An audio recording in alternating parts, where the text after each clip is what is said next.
The first part of the show is musicians that have submitted music to be featured here live on this show.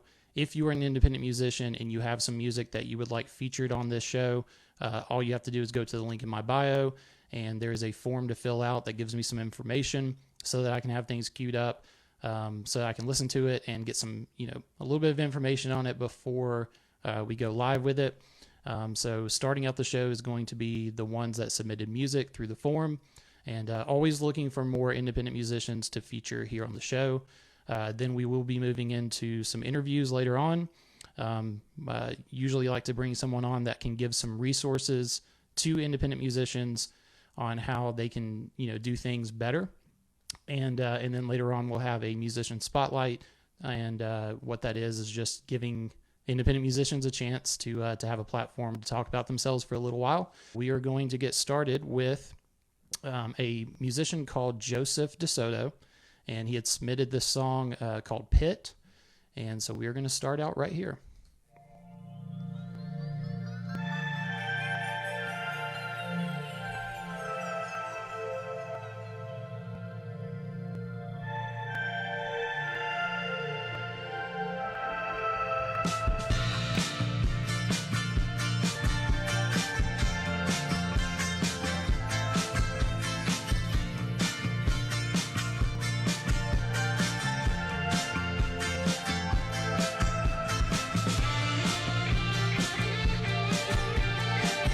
So really digging the vibe right out of the bat. I feel like that the kick drum is carrying some low end.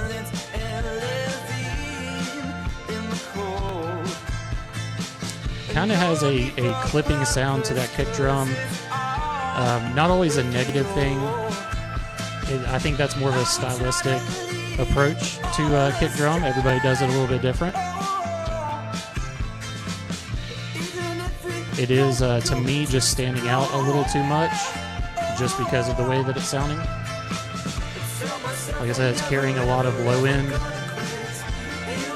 but that could be something that they were going for.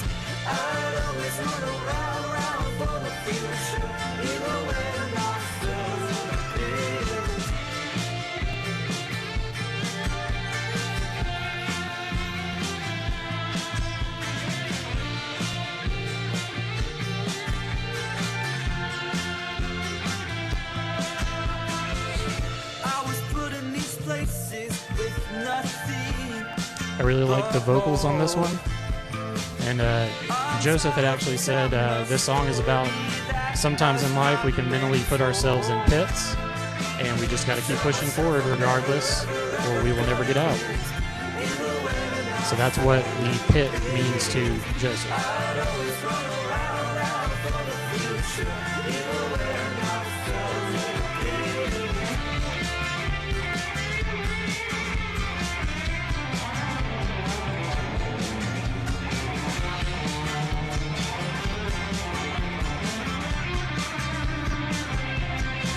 That is a really neat guitar solo. I would have liked the reverb to not be so heavy on it. But I feel like this whole song sort of does sound heavy on the reverb side, and I think that, again, is something that they're going for. Kind of sounds like I'm just chilling in the next room listening to it. So there's a fine line there of getting too heavy with it and then using reverb as an effect.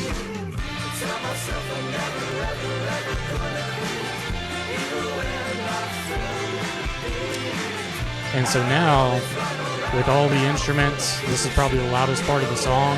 All of that reverb is making things muddier than it needs to be. So again, have to be careful with reverb.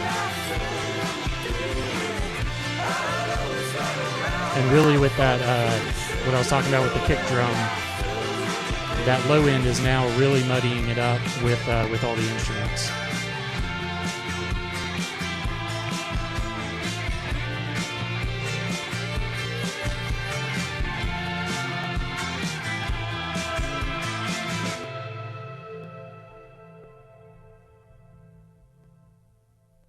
Okay, so that was Joseph Desoto with a song called Pit.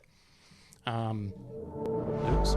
Again, that was a song that was submitted in the link in my bio, and so I did listen to it once or twice before we played it now. But really think that's a really cool song. I love the vibe to it.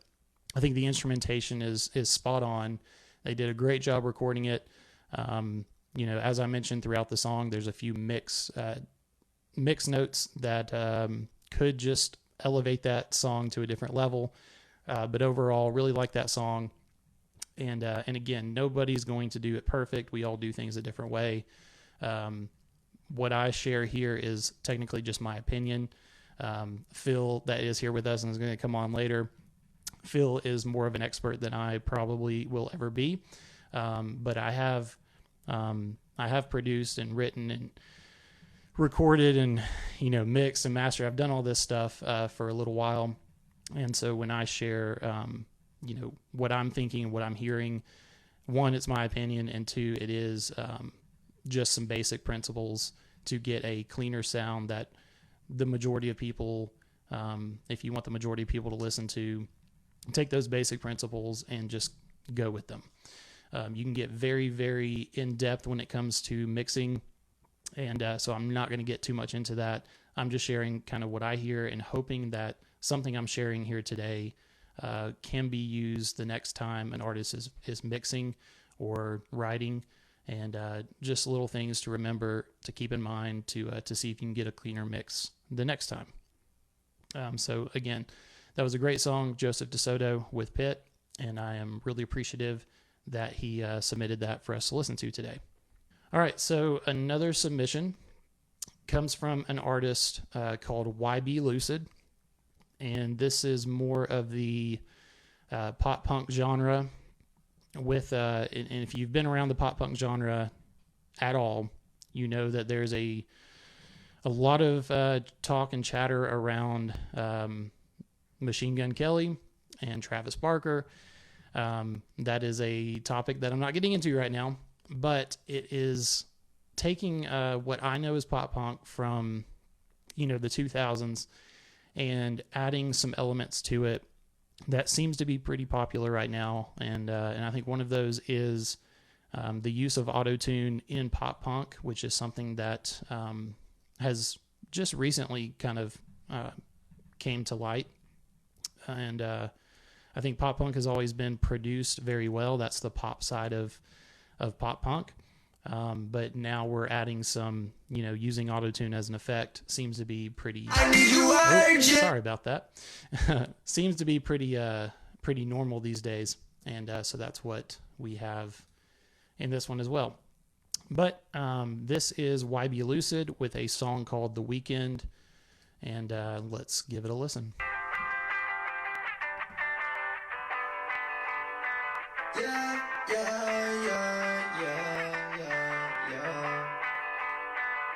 Okay.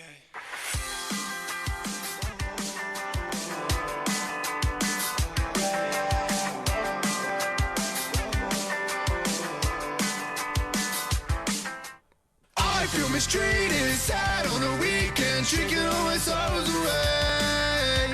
I feel mistreated, sad on the weekend, drinking all my sorrows away. Feel like I can't open my eyes. All right, so I would say kind of right out of the gate that when those vocals came in, they are too far out front from the other instruments. With this sort of genre, those rhythm guitars should be the meat and the foundation of the song, that and the drums. And so the rhythm guitar seems to be getting lost.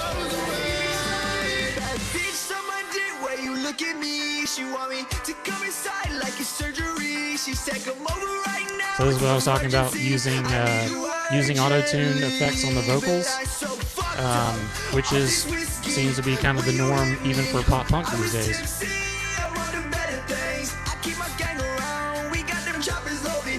Still has a very cool pop punk vibe to it.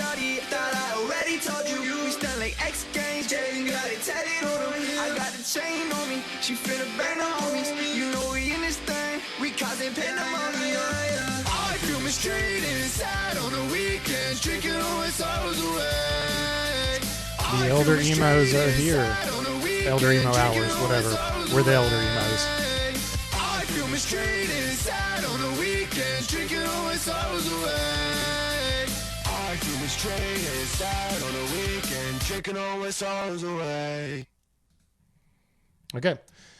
Short and sweet. That was YB Lucid with The Weeknd. Really cool vibe. I'm a huge pop punk fan. And so instrumentation wise, I think they got that right. It had all of the elements of a good pop punk song. The downside to that, like I mentioned during the song, the vocals were too far out front. And what that does is it takes away some of the energy that the drums and the rhythm guitars are bringing. And when it comes to pop punk, it's got to be energetic. You don't want to lose the life of the song. But these are very, simple things just to look out for the next time you're working on a song. And, if that is the majority of the problem with the song, that's a good thing because those are very easy things to fix. Getting vocals to sit right in the mix is one of the harder things to do, especially if you are doing this on your own. I know for me personally, mixing vocals is like my least favorite thing to do because I want to hear it a certain way and it's hard to sometimes get that to fit correctly. So in this case, they were just too far out front. Those could have sat in the mix better. And I think the song would have had more life and more energy to it. But I really do like that song. And again, those are pretty simple things to fix the next time that YB Lucid is recording. I'm doing song reviews. And so what that is for independent musicians that want to have their song played here on the show and then have me kind of give some critique on the songwriting, the instrumentation, the mix. Again, not as a way to bash anybody or put them down. It is purely just taking some basic principles and some experience and listening for some things that I wish I had have known, a few years ago when I started home recording. So this is a band called LOWBORN, and the song is Alone. That's not it. This is it.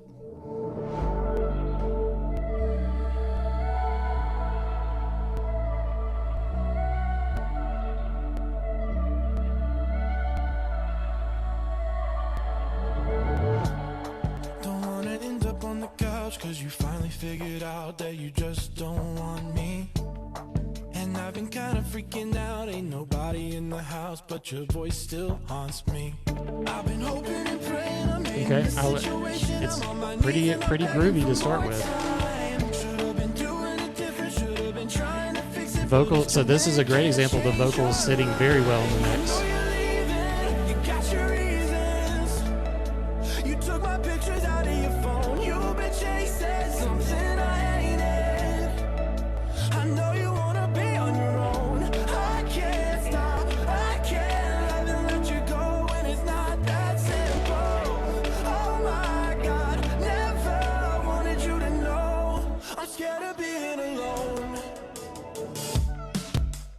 Friends are getting married, it's getting pretty scary. I didn't think I'd end up like this. I'll keep your favorite shampoo in case you wanna come through and you wanna make up real quick. Like it ain't shit. Do what we did, had your back, girl, and you had mine.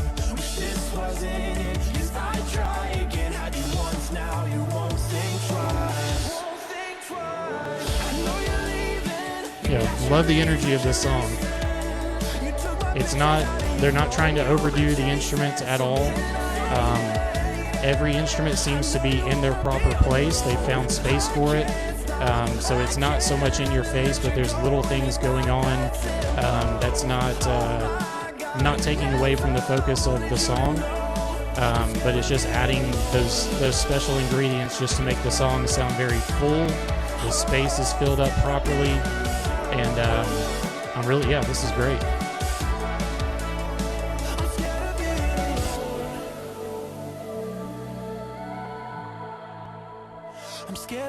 alone every night. I've been hoping and praying, I'm hating the situation. I'm on my knees and I'm begging for more time. Yeah, the kick drum and the bass are not competing against each other. They are working together just perfectly. I know you're leaving, you got your So when you are mixing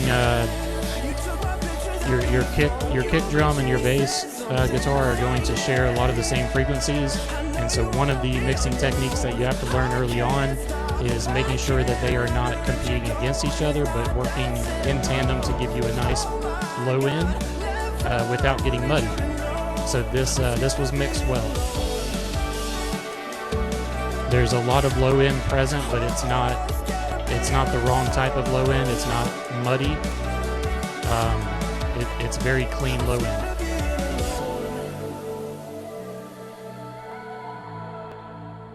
I'm scared of being alone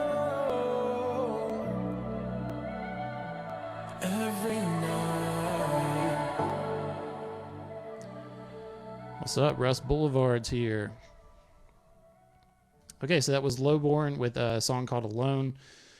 As I mentioned throughout the song, very well done, very nice mix on that.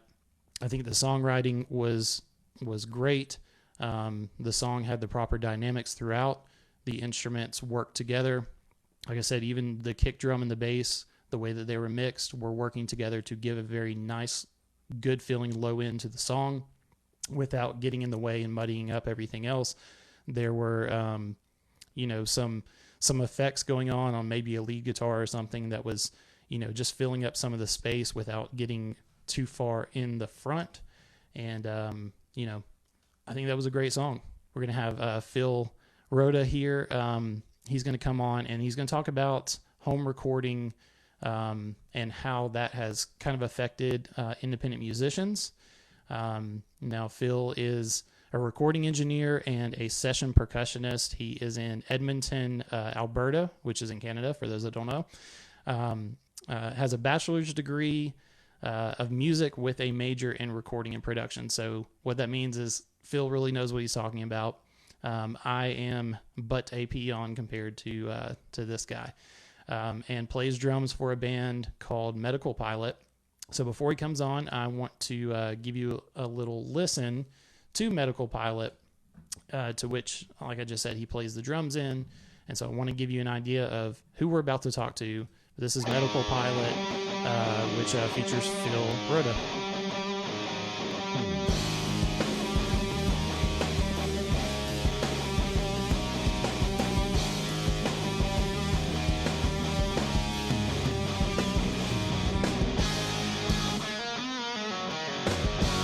Yeah, definitely get with me and send me your new song. Or if it's before it's released, or if it's been released, send it to me and I'd be happy to check it out.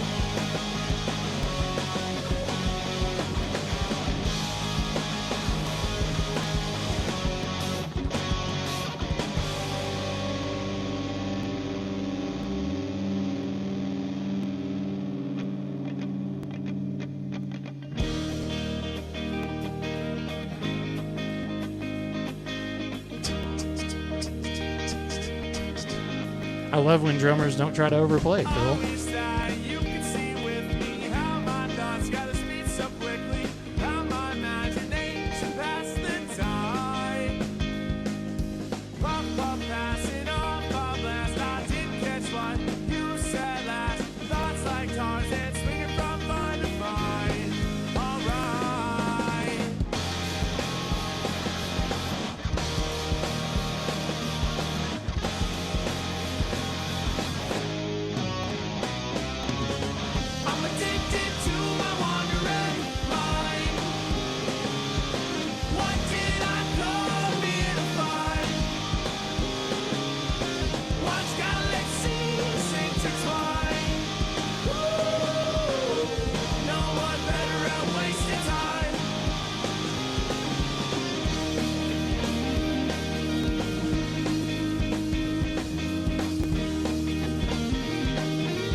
Okay, Phil, go ahead and hit that guest request for me.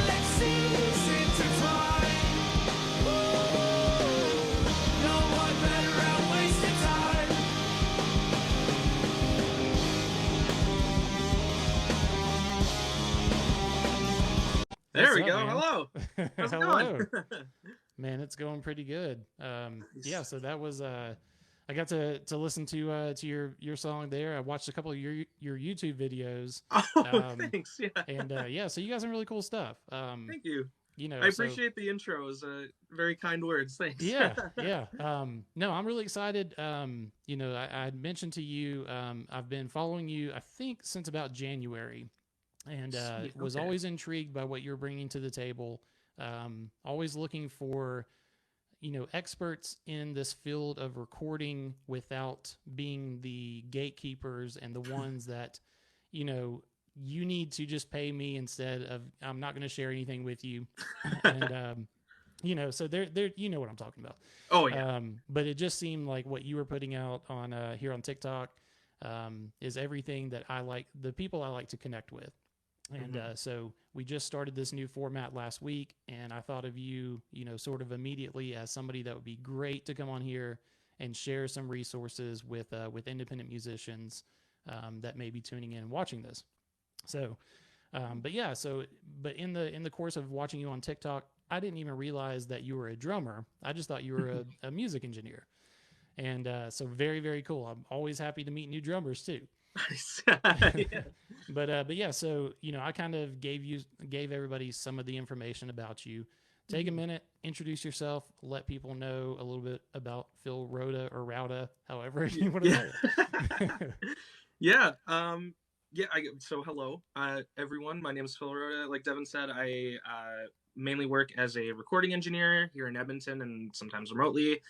I play in a band called Medical Pilot that takes up that's like my main sort of like creative endeavor, and then on the side and stuff, I do a lot of like hired gun stuff for pop musicians in the city, um, either producing for them or just like being an engineer or playing live drums, doing their backing track engineering, stuff like that. Anything that they may need me for shows, and then I also have recently stepped into the audio post world, and I now have been working as a Foley mixer for a little bit, doing footsteps and like clothing sounds for movies and stuff, which is somewhere I did not expect to end up. Yeah. Kind of even like a year ago, it was never really on my radar, and then the opportunity came up, and I fell in love with it super quick. And it's one of those things where it's only made me a better musician as well too, which has been really fun. And yeah, that's Cool. Yeah. Well, I think that that probably tests your abilities in the studio too when you have to create those sounds because they have to be perfect, right? Yeah. Yeah. My sort of mentor in that world has told me that being a drummer is something that is very much an advantage to me, because you have to look to the picture and you see that foot coming down, you have to sync that up. And apparently drummers that he's taught before and drummers that do work in this world have a decent eye for that. Sometimes it doesn't feel like I have a decent eye. I'm still finding my way through it. But yeah, and especially in recording and stuff too, we try to take a very pure approach. And before I was kind of doing this world, I was really thinking about like, if I wanted to change how something sounds, I was like, okay, cool, let's reach for a compressor or EQ. But when you have other people in the pipeline that maybe want to do different things from that, you kind of need to avoid it. So my first inclination there, and now like kind of in the rest of my professional life, is like, okay, let's change the performance. We'll change the mic placement and other things like that aren't necessarily a standard like EQ or compression thing. Yeah, we just take a very pure approach, and finding a balance like that in music has helped a lot too. Well, that's very neat. You know, when I asked you to come on the show, we had talked about like, you know, I try to stick to a topic because, you know, we only have so much time, but I feel like you're one of those people that will need to come back on here because I feel like we could just pick, like, I would love to have a complete topic about how you're doing the Foley recording stuff. Like, cause I think that's, you know, it's just like, even like sync licensing and things like that. There are, you know, being a musician can mean so many different things now, and it can, there's a whole lot of different revenue streams that you can use your talents.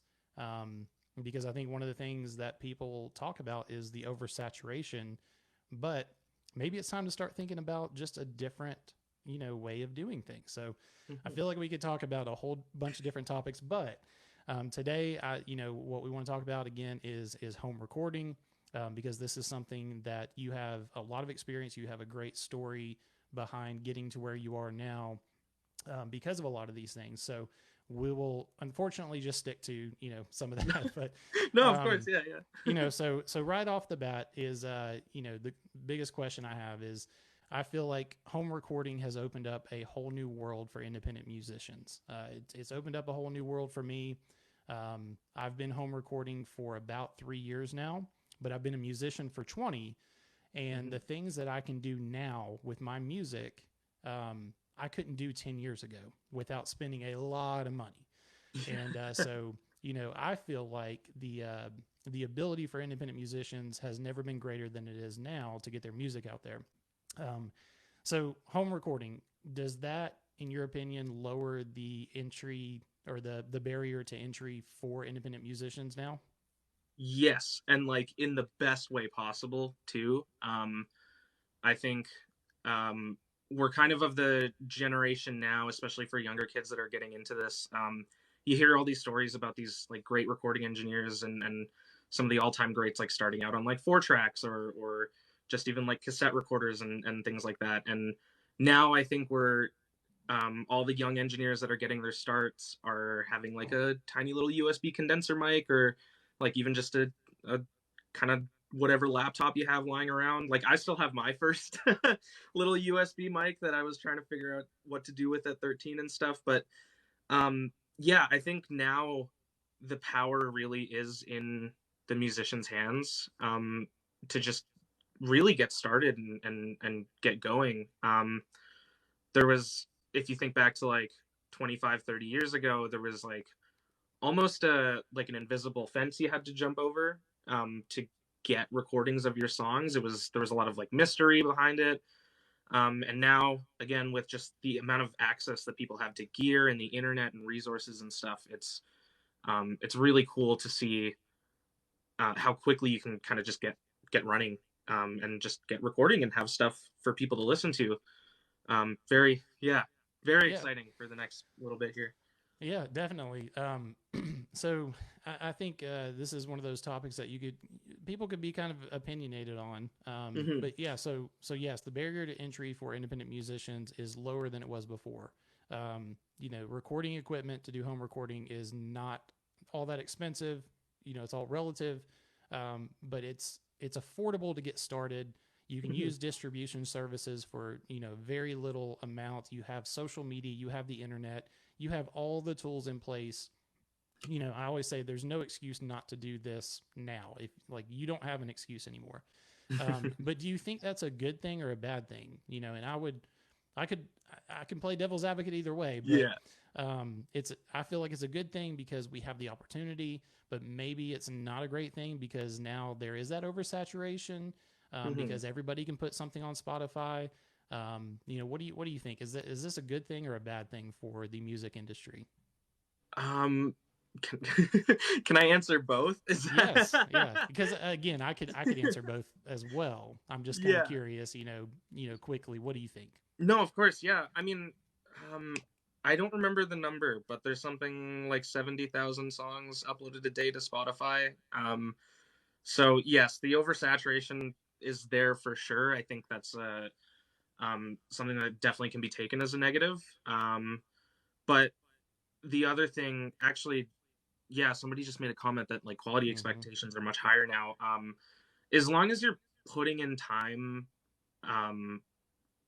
in a couple different fronts, like in terms of promotion and the actual like nitty gritty of recording and making sure that your stuff is shining through and of a quality that you're happy with, I think it's pretty decently easy to rise above.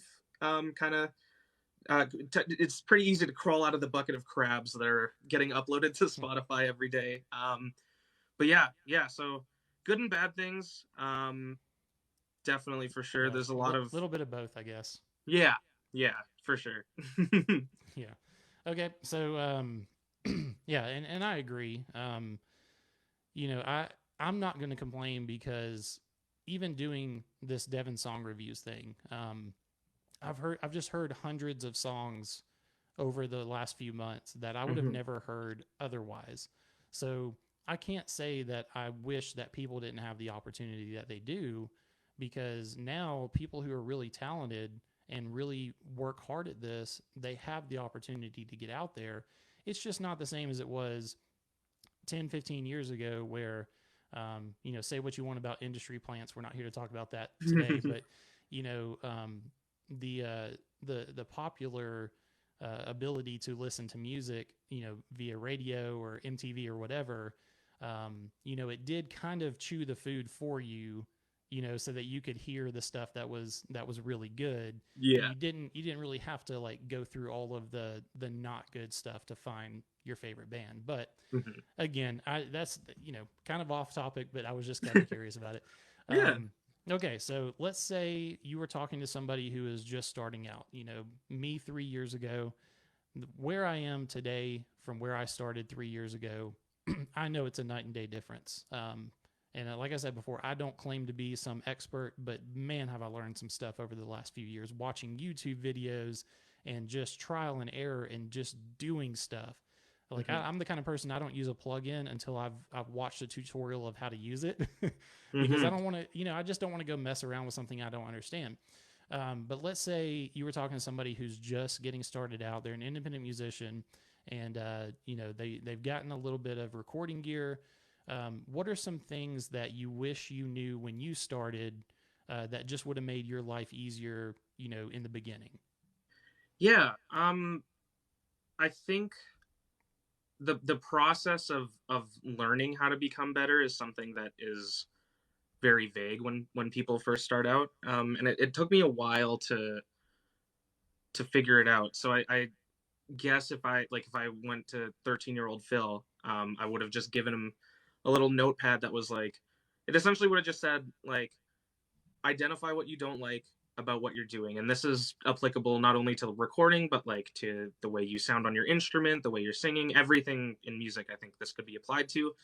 So figure out what you don't like about it, and then start doing research either on the internet or asking friends or finding mentors. Figure out, one, why it sounds like that way, and then two, how to make it not sound that way if you don't want it to sound like that. And then eventually you'll start to build all of that up.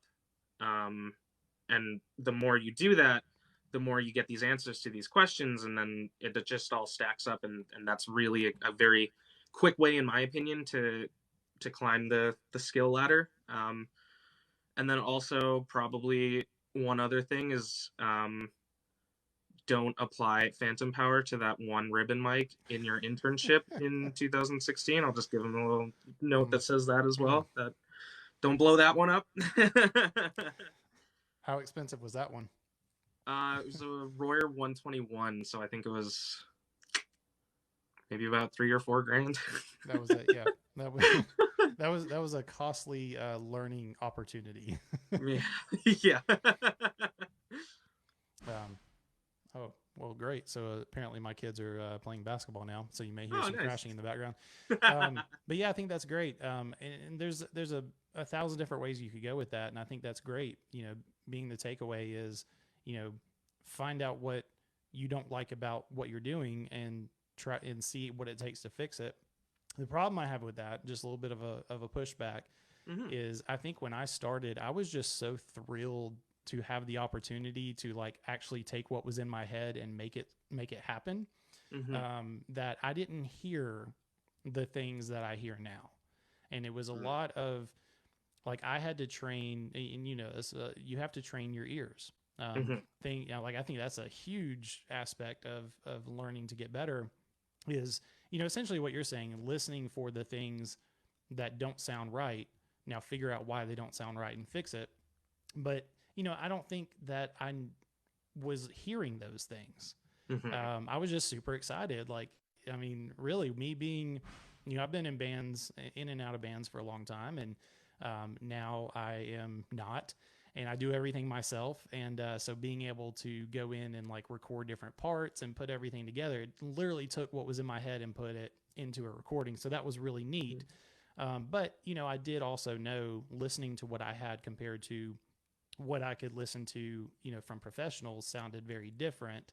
And so I was able to go pick out, what I needed to work on. So, I get it. I think that's great advice is, you don't know what you don't know. Yeah. So take what you're recording and listen for the things that sound off and find out why they're off and go find out how they fix it. Is that basically a recap? Yeah. And I think too about the comment about like training your ears and stuff. Like, yeah, sorry, I feel like I sort of made it sound like a quicker process than it is. It's not. It's super It's not, not. no. It's I went through a very similar thing too, where like with Medical Pilot back in 2016, no, 15, we were just tracking some demos just out of my basement, the same room I'm working out of now.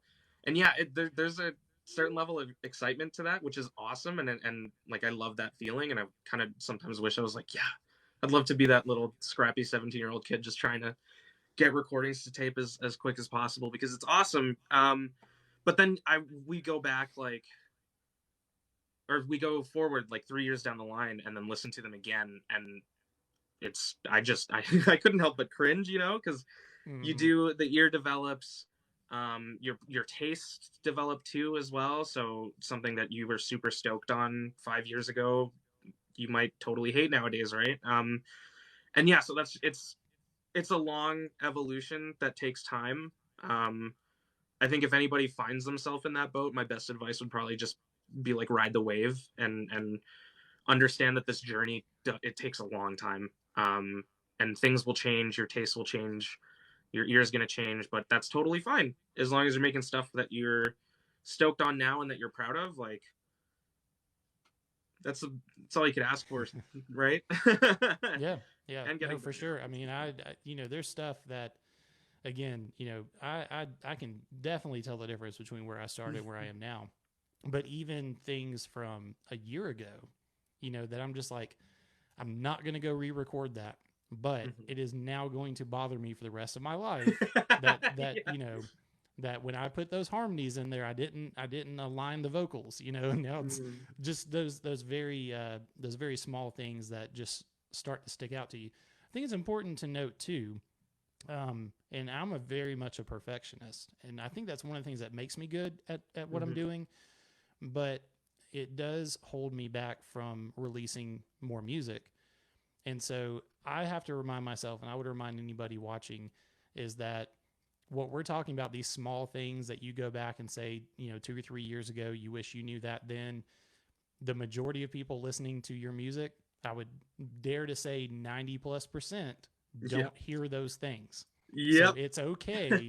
I'd rather you release your music than sit on it forever because you think you could get better at a skill. So, I think it, trying to be perfect will hold people back, but you should evolve and you should try to get better. That's what Devin Song Reviews is all about. Like, I'm just giving some critiques on stuff that I wish people would have given me a year ago, and I could have done that technique, and now I wouldn't be mad at myself for not, doing that. So, but great. So yeah, you got your setup and you're ready to go. This is a question that comes up all the time, about different DAWs. And so what was that? So that stands, is a digital audio workstation or work? Yes. Whatever it is. We know what it is. Yeah. So there's this huge world of like bickering and argument about, you should use this DAW or you should use that DAW. I have my opinion on this, but I am curious, with somebody who you've probably worked in a handful of different DAWs over the years, especially going through school. I'm sure you had to learn more than just one. In your opinion, does the DAW that you use to record, and remember we're talking home recording, does the DAW that you use matter? And, yes or no, or why or why not? When you're first starting out, resounding no. you'll find like most people start out with like Reaper, stuff like that, stuff that's really affordable or free. As long as it can record multi-track, you're probably fine. But once you start to develop preferences and your certain workflow and how you like to do things, you'll find yourself attached to different things. So in my case, when I produce um, anything that requires like heavy amounts of MIDI editing or any sort of like heavy soft synth work, or like all my pop stuff I do for artists, I'm mainly working in Ableton because I'm very familiar and comfortable with how like the piano roll works or all of the MIDI capabilities that DAW has. But then like when I do mainly stuff with bands or anything that requires like um, heavy like vocal editing, for example, or anything that just really deals with a lot of just audio tracks, Pro Tools is my main kind of go-to because it has a very strong suite of editing tools focused around audio and actual like audio files rather than MIDI. Um, and yeah, so as you go through, you'll like people will pick whatever seems attractive to them at first. Awesome, it's gonna be great. You'll find things you don't like about it, totally fine. And then again, this is like the taste and skill thing and the evolution. As you go through your journey, you'll start to understand what you need out of a program, out of a DAW more, and then you'll be able to find something that really taps into that. Also, in terms of sound, I've seen some weird discussion about this, that DAWs sound different. Obviously, stock plugins are going to sound different and stuff, but if I put a 2-track in, did no processing, and rendered it out in like every major DAW, it would sound the exact same, short of like maybe some dithering differences that are like outside of the human range of hearing. So don't let what people say on the internet about sound factor into DAWs. It's purely a workflow thing, and yeah, just people will find something that works for them. Yeah. So what I heard and what I definitely agree on is the argument about different DAWs sound different is kind of a dumb argument because it's zeros and ones, everybody. It's binary code. Like, it is just digital files that won't sound different. The main thing, and what I agree with what you said, is the workflow. Whatever DAW is for you is the one where the workflow is the best for you, that you feel comfortable in, and you have the tools that you need for what you're doing. So, the only reason it sounds different from DAW to DAW is only, like you said, if you're using the built-in plugins. Those can create a different sound, but digitally, the recording itself is not going to sound different one way or the other.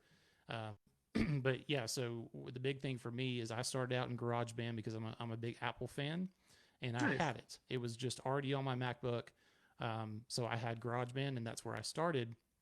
And just about 9 months ago, made the upgrade to Logic because what I wanted to do was take something free and learn everything about it before I made the jump up. Because if you don't know how to use tools on the basic level and you try to go in, like if I went into Pro Tools, I would probably freak out. Like, I wouldn't know what to do.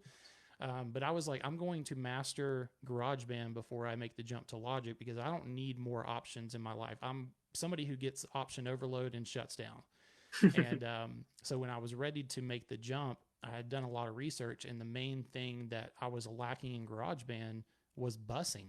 There were workarounds. There were workarounds to do everything that I needed to do, but just something as simple as being able to bus your tracks and put your effects on it. Like, that is something that took my mixing game to the next level because, yes, so in that sense, the DAW did make a difference, but it was my ability to use the DAW and use the tools available in the DAW, not the DAW itself.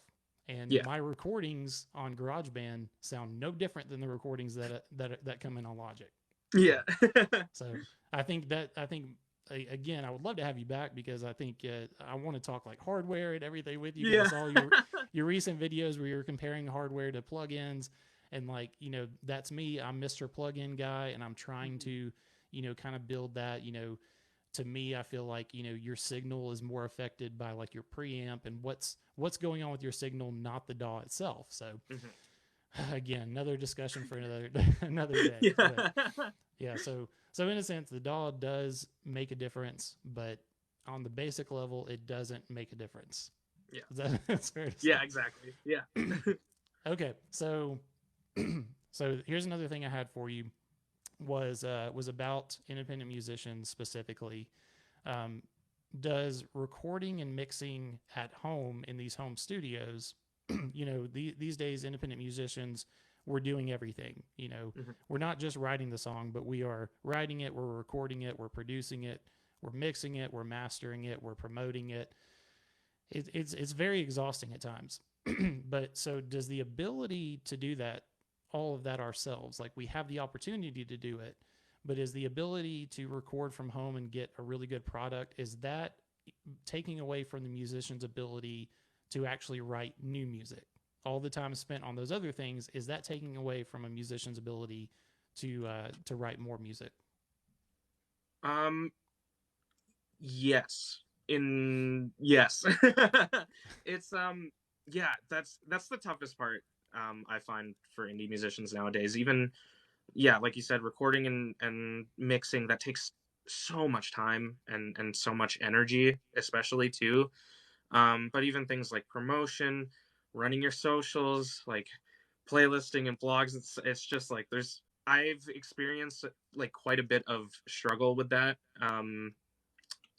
Lately I have been trying to be very conscious of my sort of musician brain and then my engineer brain, and then I have other smaller brains like my PR brain and my social media and stuff like that. But I try to be in different modes when I'm working on different things, so that it kind of helps create a mental separation that really helps, so that when I need to go and sit down and write songs, either with Medical Pilot or with artists that I'm working for, um, I find as long as I'm kind of treating them as two separate worlds, the recording process and the mixing process and the actual like writing process, it does help a decent amount, because I know, at least in my head, I'm putting all this energy into this later, but I have to like, one, save the energy for this. I can't fill this tank up too much. And two, like, I know that it's like having them as separate processes helps me focus on them easier, if that makes any sense. I think that was pretty rambly. No, I'm following along well. Mm-hmm. Like, and something that I just started doing with Medical Pilot for our new album, and that I think I'm going to do for the rest of my life for projects that I'm very emotionally invested in. As soon as we finished tracking, I sent a big old thing to our Facebook group chat that I was like, okay, so from this date on until we get the masters back, I am no longer going to be treating myself as an artistic member of this band. I need you guys to communicate with me as if I was a mixing engineer that you were just hiring from the outside. And removing myself from that helped the process, because in kind of like the opposite way, I put all this emotion and time into writing these songs, and then like mixing becomes such a daunting thing, because it's like, oh, I've already put all this work into it, right? But having them as two separate things sort of helps it divide it a little bit better. And then two, it's on a sort of like psychological level, it breaks down some ego things, because if you're mixing and writing your own music at the same time, you might get very attached to certain ideas, certain mix decisions, things that you put yourself into in the process. But then removing myself from Medical Pilot as an artist, and then the band sends back like, oh, we don't like these harmonies up here. That makes it easier for me to just do that, because in my mind and in their minds, I'm a guy for hire now. I'm just going to do what the band, or at least 80% of the band feels is the thing. So that, yeah, separating the two worlds would help a lot. But I totally understand the struggle of like, just everything piles up now with indie musicians. I think, like, again, writing, and then you got to record it, and then you got to put it out. It's hard, and it's an unfortunate kind of sacrifice that I think a lot of people have to make, because there's not an infinite amount of time in the days. So it's, yeah, you will have to take some hours out of writing and apply it to recording and mixing and stuff. But can also be a great thing, because having that much control and having that much investment is a very special thing. I think, at least. Yeah. So obviously I gave you all the softball questions, right? It's because again, it's not a simple answer to this question. As because we're both going through the same thing, and I know home recording has made me a better session guitarist, because when you are the one that has to go in and fix everything in post, boy, does that make you get better at the recording process. Exactly. So there are skills that so now if I went into a studio, I'm not going to be wasting anybody's time, because now I've had to do it. And the problem with that is, while I'm recording, I tend to think about the mix. So one of the things in my home studio, it's not completely finished, but I have an isolation booth, and I was going to have a window so that you could see through, and I could see the screen while I'm recording. And a buddy of mine said, "Don't do the window." And I said, "Why?" He said, "Because the best vocals that I've ever recorded was when I was put into an isolation booth, and I couldn't see the recording, I couldn't see the tracks, and so I was just more in the moment to record the vocals, because I wasn't thinking about, am I clipping? Am I giving an even? Am I using my mic technique correctly?" I was just able to go in there and sing and let the producer do his thing. I was like, "Well, that's great, but if I'm doing it by myself, it's gonna be a lot of like running in and out." But and that's why I did it that way is, and I find myself doing that now, is while I'm recording, I do tend to focus too much on getting the recording right, instead of just doing my thing. And because I'm constantly thinking about what the next step is going to be, I don't feel like I'm truly in the moment. So I personally do really love the entire process. I like writing music, I like recording music, and I like the production side of it and the mixing side of it. I wish I was more skilled than I am, but I do enjoy all the parts. But I fully believe that the time that I spend mixing, because I'm a perfectionist and because I'm emotionally attached to it.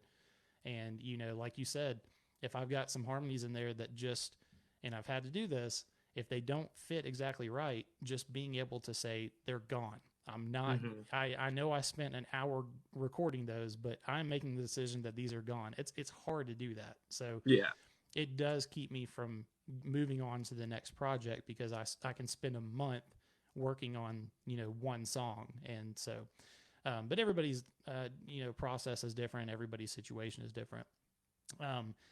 But that really kind of just leads me into, wrapping up this interview is you are, this is what you do.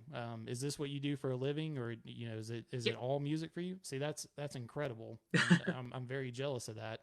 But the idea is you've given us a lot of resources and a lot of things to look at. But I think it's also good to know that if I wanted to hand that off, I'm always looking for, people that I can hand stuff off to, so I can focus on the things about music that I want to do. So let's say there's some musicians out there that maybe they're not all that great at the mixing process. Maybe they just want to pay someone and hand that off so that they can focus on their next song. How can people get in touch with you? And, what can you offer?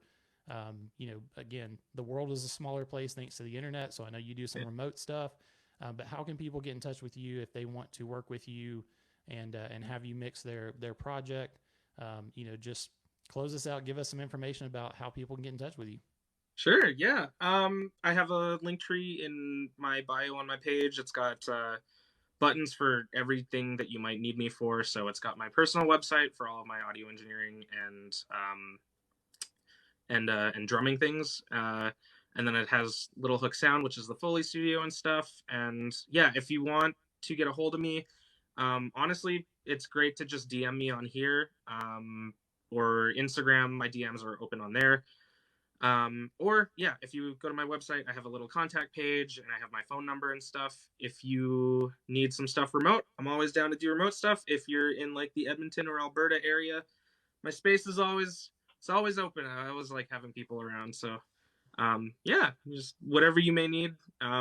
reach out to me. We can talk it out. I always like to have a discussion first and get the artistic vision before I'm like, you need exactly this, because it's never going to be that case. So yeah, reach out, have a chat. We'll see what you may need and go from there. Well, that's great. Yeah. And so I noticed by looking at the website earlier, really you are somebody that could be a resource for almost every stage of the project. Because correct me if I'm wrong, the website said you even help with songwriting. Yes. So, I mean, that's great. I'm kind of the same way. I kind of developed, I was going to launch something called Songwrite Workshop, and just I've got other stuff going on. So, but yeah, the idea that somebody that doesn't even have a song ready to go could actually contact you, and y'all could literally take it from the very first step. So that is fantastic. And in your experience and background, you've done a lot of the things, and so I wouldn't hesitate to work with you. Thank you. I appreciate that. As much as I enjoy the mixing process, I'm sure there's going to be a day where I'm just like, I'm handing this off. I'm moving on with my life. So yeah, there are those nights. People don't see the side of the independent musician where we are, forgetting to eat for a day and a half, or we sit in front of a computer for 8 hours and don't even realize it. Next thing you know, it's like, I got to go to work in 4 hours. So just the opportunity to have somebody who's really good at what they do, and not only that, but you also are a musician and you play in the band as well. So it seems like you have a lot of experience and a great background to be able to work with a lot of people on a lot of different things. Thank you. I appreciate that a lot. All right, Phil. Well, thank you so much for being a part of this. I really, really appreciate it. I hope anybody that watched this got something to take home and chew on, and got those resources. I would love to have you back at some point. We'll pick another topic, and we'll go with that, because again, I feel like there's we could pick a topic out of a hat and we could have a good conversation about it. So yeah. So for anybody who's watching, this is Phil Rodda. He's here on TikTok. He's on Instagram. He's on all the things. Go check him out. Make sure to give him a follow if you're hanging out with us now. And, Phil also will have this replay on YouTube. So if anybody, if you want to use some of that to maybe, get another platform to just show off how awesome you are, you're welcome to do that. So Sweet. I'm going to bounce you off, but Phil, thank you so much for being a part of this, and I'll talk to you later. Thanks for having me. I'm going to stick around. These songs that are coming in are awesome, so I'm going to hang out for a bit. Thanks. All right. Yeah, so Phil Rodda, absolutely fantastic guy, very knowledgeable. He's been one of my favorite follows here on TikTok, because I have a great deal of respect for people who are experts in their field, but they don't treat you like that. And I'm sure we've all seen that. There are those people that want to make you feel very small, don't really have any interest in helping anybody get better. And that's what we're here about in this music community, especially here on TikTok. My community of musicians and even the elder emo hours who are here, the only thing that we want out of all this time and effort that we put into things is just to take back the music industry and, make sure that all these independent musicians have a chance to be heard. And, but not only that, somebody had mentioned that the expectations for quality of songs has gone up because of the oversaturation. And so if you're an independent musician and you are doing home recording, you have to get better. You have to continue to get better. You can't just rely on being decent. You have to get better and better. You have to keep working. And so I love working and talking to people that just genuinely want to help this independent music scene and community just get better at what they do. So Phil Rodda, I truly appreciate you coming on and being a part of what we're trying to do here.